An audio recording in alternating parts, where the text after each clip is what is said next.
রাকসুর সাধারণ সম্পাদক হিসেবে ঘোষণা দিচ্ছি, এই স্বরাষ্ট্র উপদেষ্টাকে যে পদত্যাগ করাতে পারবে তাকে 1 কোটি টাকা পুরস্কার দেওয়া হবে।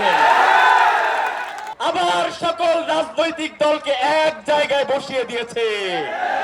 প্রিয় বাংলাদেশ, দেখে নাও, এখন আর কেউ অনলাইনে একজন আরেকজনকে কাদা ছড়াছড়ি করতেছে না, আর কেউ কাউকে টকশোতে গালিগালাজ করতেছে না।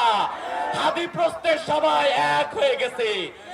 আমি বেশি কথা বলবো না, সবার কথা একটাই মেসেজ দিচ্ছে, সেটা হচ্ছে এই ইন্টারিমের শতভাগ ব্যর্থতার কথা বারবার সবার কথাই উঠে আসতেছে। আমি শুধু একটা কথাই বলি, স্বরাষ্ট্র উপদেষ্টা, আপনি 50 লক্ষ টাকা পুরস্কার ঘোষণা করলেন আসামি ধরার জন্য। আমি রাজশাহী বিশ্ববিদ্যালয় কেন্দ্রীয় ছাত্র সংসদ রাকসুর সাধারণ সম্পাদক হিসেবে ঘোষণা দিচ্ছি, এই স্বরাষ্ট্র উপদেষ্টাকে যে পদত্যাগ করাতে পারবে তাকে 1 কোটি টাকা পুরস্কার দেওয়া হবে।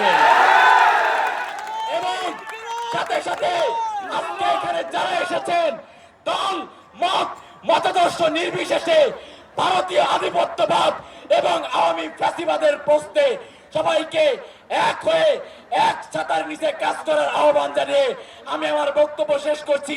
ইনকিলাব ইনকিলাব, দিল্লি না ঢাকা, গোলামি না আজাদি, ইনকিলাব ইনকিলাব।